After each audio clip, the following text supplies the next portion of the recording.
Who is responsible for the sexy reds of the world? Whose fault is it that a sexy red exists in the first place? Now, if you were to ask most people, well, I don't know about most because I don't know most people, but if you were to ask some, because I've heard this conversation being had, that it is the record labels, right? The white executives, the evil white culture vultures who are responsible for the sexy reds of the world. And I say, you know what? There's a partial truth there, right? Some of these record label execs are looking for a sexy red in order to promote them, in order to put them on a pedestal so they can make money off of them. 100% a half truth. But the more important part of this equation is who makes for a sexy red. Because you see, an organization or a company can only sell a product that somebody is buying. It doesn't matter if you are selling Coca-Cola or water. Somebody has to be willing to buy your product in order for you to actually have a business. Simple. So if there was no market for a sexy red, there would be nobody willing to sell a sexy red. If there was no audience who was primed and ready and willing to accept a sexy red, there would be no sexy red. Simple as that. Right? The market demands will then create the supply for that demand. There will always be somebody willing to sell us something that we are willing to consume. And so I take personal responsibility for why they are sexy reds, or at least maybe not her, but those who came before her, the Little Kims of the world, the Foxy Browns of the world, etc.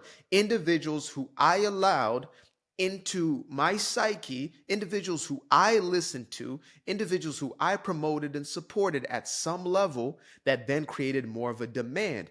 I was an individual who was so fixated on, being black enough, I guess I would say, in order to fit into a certain demographic, into a certain subculture. I wanted to be accepted. I wanted to be seen as cool. And so I connected myself with these elements, what I would call the ghetto culture, the criminal culture, 304 culture, whatever it may be.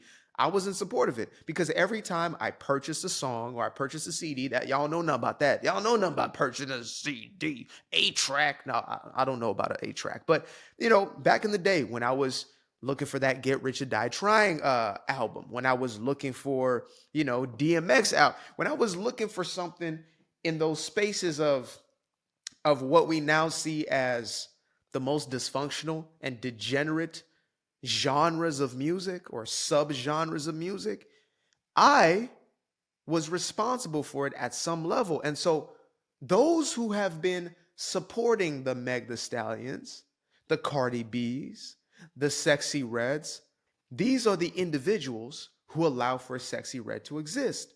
Now, of course, we then have to get into the cultural conversation of, well, why these individuals even exist in the first place? Why would somebody be okay with this? I mean, how did the same group of women who once were the most married all of a sudden become okay with the baby mama culture? The group of women who are the most conservative in their value system, how did they become the most liberal within how they present themselves? And I'm not talking about liberal in a positive way either. I'm talking about they're liberating their biddies and their booties on the internet, right? How do we get to that place? Now, some people like to blame, well, there was probably some white man at some point, right? Because it's always the white man's fault at some level. We just got to find some white dude, even if it's a random white dude on the street, it's got to be his fault if nobody else's. So, okay, let's dig into history a little bit. So we have, what white guys can we point to? Okay, it was Reagan's fault because of, the war on drugs. And if you just stop there, it might make a little sense. Black men going off to jail, black women by themselves, no protection in the household, no covering in that relationship dynamic. The children then have no covering over them, and therefore they become susceptible to these degenerative sort of, okay, then it allows for hip hop, which becomes kind of a rebellion sort of anthem for these groups of marginalized people. Okay, cool. But I'd like to take it back a step even further than that and get to LBJ, one of my favorite characters for all the worst reasons, right? LBJ, Lyndon Baines Johnson, the hero of the far left Democratic Party, a man who created social reform, a man who cared so much about the very same black people that he once hated, despised, and wanted to see back in chains, all of a sudden had a change of heart and a change of mind and wanted black folk to be taken care of. He wanted black people to be his children, his little babies. And so he gave welfare, he gave WIC food stamps, he gave Section 8 housing, etc. Well, I'm not going to say he was responsible for WIC program necessarily, but for the food vouchers or the food programs, right? A man who incentivized black women to get rid of that lame old man in your house. You don't need him. Listen to the feminists. They got it. You don't need a man in the house. You need us in the house. I would say that this was the genesis. This was the beginning. Because before that, these sorts of things were looked down upon. It was looked down upon for you to be a 304. I mean, that's why they had brothels on the outskirts of society, because it was looked down upon. Now, if you're that, you're being pedestalized. You're glorified, right? You on OF, you're a damn celebrity nowadays. In certain groups of people, if you're on IG with all your assets out, look in the comment section and see who's worshiping and praising these individuals. Yes, girls, slay. No, you ain't slaying a damn thing besides your integrity and your dignity. That's what you're slaying. You're slaying your own virtue. You're slaying your own level of modesty and your own value. I'm not trying to offend nobody. I'm not trying to be rage baiting, nothing like that. I never do. It's just that the truth is so damn offensive in a world that has fallen in love with the lies. Simple.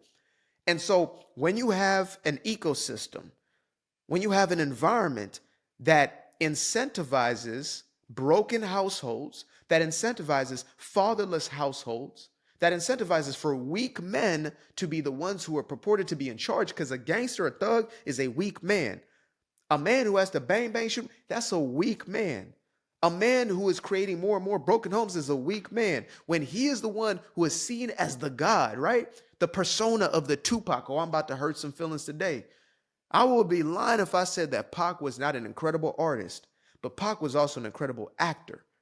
And unfortunately, the role that he played best of Tupac, right there, not the Tupac with the TU, but the Tupac with a 2 and a PAC, that Tupac right there, that image he portrayed, that being glorified and being deified, because that's what they did. As soon as a young man had his life taken due to his own actions, he was then put up as a martyr. Oh, he died for our sins, basically. It's crazy, folks. But when that becomes your role model and the Lil' Kim becomes your woman, that becomes the representation of the women within that culture, you allow for Sexy Red to not only be acceptable, but to be raised up on a pedestal. This is what made for Sexy Red. The promotional companies, the corporate machines are only going to allow for something that is going to be profitable. Now, fortunately, I believe we're stepping into a new golden age of not just music or culture, but in just humanity overall, right? There is a real change and a shift that is taking place in real time, right? But we still see the old remnants of that, where there could be a Sexy Red becoming one of the biggest artists on the planet. Now they're falling as they should have, right? The synthetic artists, the Drakes or whoever it is. Now these sort of archetypes are being challenged, and we're finally discarding of them. But let's not get it twisted to say that we didn't create these monsters. We didn't allow for them. When we stopped shaming this behavior, we allowed for that monster to exist. When we stop saying, we're not going to accept that, we're not going to accept that, that's wrong, that's not, no, we don't want that in our culture. No, we don't want you. We don't accept you. When we stop doing that, pointing fingers, oh, well, that's so insensitive. The reason I believe people justify such behavior is because they want to indulge in that very same stuff, or they want a pass if they were to do so, right? When I would see things like a defense of women coming to defend a woman who was doing her man dirty, or vice versa, right? Well, she should stay he should stay. He's insecure. He should allow his woman to be on stage getting grinded on by another man. That should be okay. He's just an entertainer. That man is insecure. Oh, so you're defending the person in the wrong. That must mean that you want to indulge and engage in the very same behavior, because otherwise, why would you be defending that, right? When we didn't have that spirit within ourselves, we didn't defend that behavior. When we didn't have aspects, we didn't defend. That's why at this point, I don't defend that behavior, because I'm not of that fold. I have done the work necessary to strip and eradicate that part of myself. I said, I'm going to make an honest woman out of my lady, because I'm not going to continue to perpetuate the very same brokenness that I'm supposed to be perpetuating. I'm not going to do that. I'm going to make sure that my child grows up in a household that has been intentionally created for them to be here. It is intentional. There wasn't no mistake, no accident, whoopsie daisy. We were just having some fun. We were just doing us. None of that. There's no baby mama, baby daddy issues going on. This is a woman who's been vetted, a man who's been vetted. We have made a conscious, intentional decision to then create the family that we desire to create. That right there used to be normal, folks. Me even having this conversation with y'all, this was not a controversial thing to be talking about.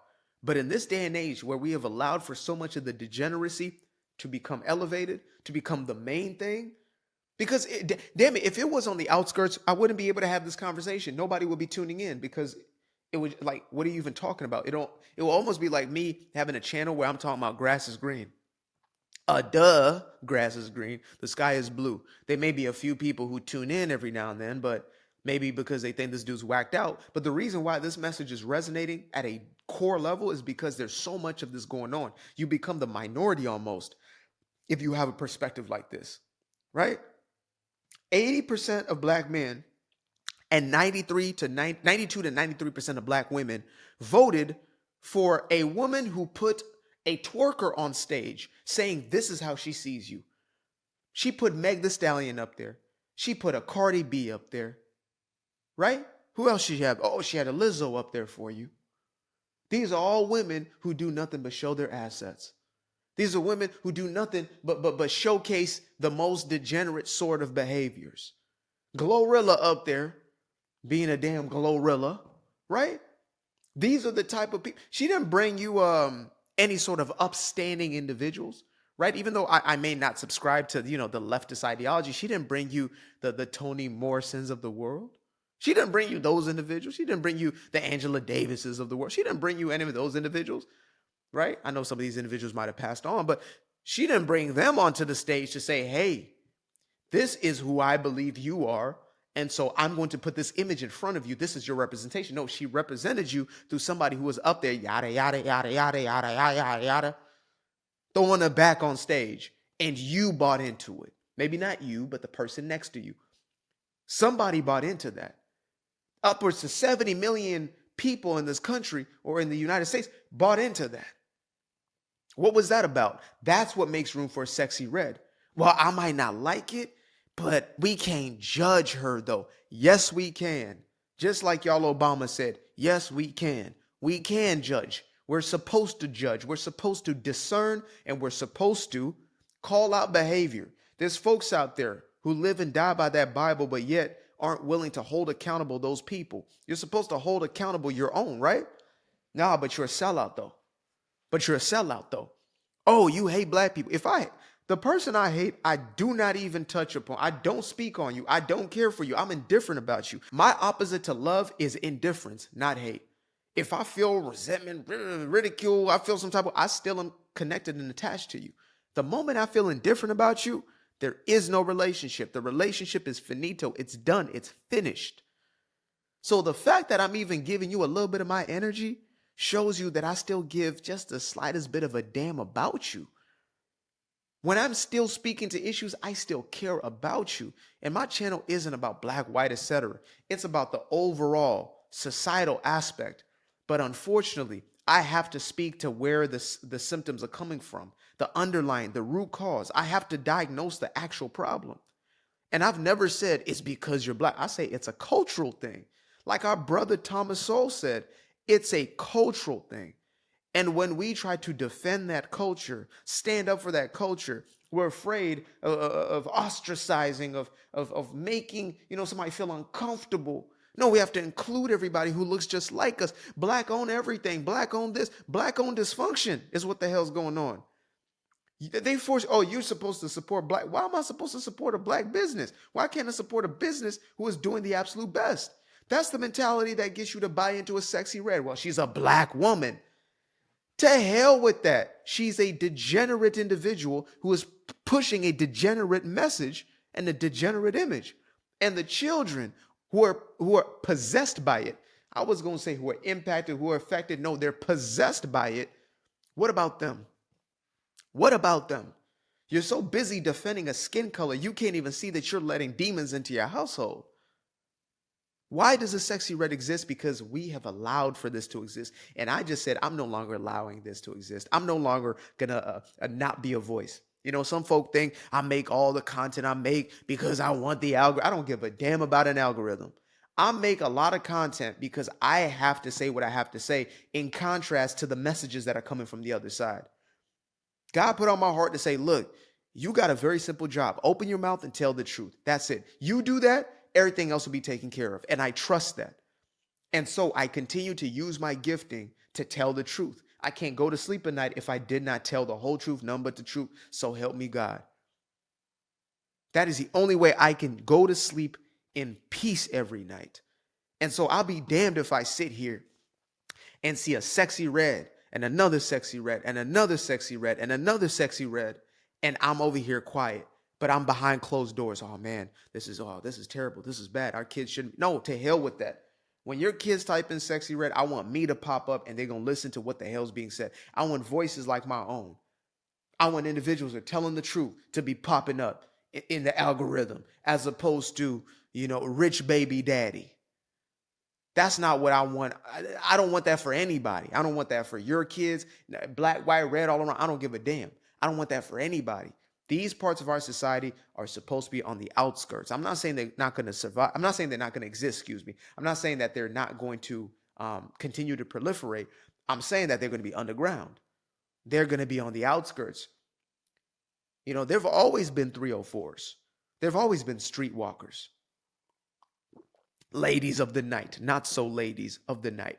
They've always existed. Some say it's one of the oldest professions, right? Somebody said in my comments one time, what they said? They said the oldest profession is hunting because without the hunting, you couldn't have somebody paying the 304. That was hilarious to me. But they say it's one of the oldest professions. However, if you were one of them, you were an outsider. You were part of the poorest, marginalized, downtrodden individuals. To be that was to be the worst of the worst. That's the reason why it's still illegal in most places or a lot of places in the world, as it should be. S work is not real work. It is trauma-based work. S work is not, I'm sorry. You may hate me all you want. That's not real work. Just like I don't call that real art.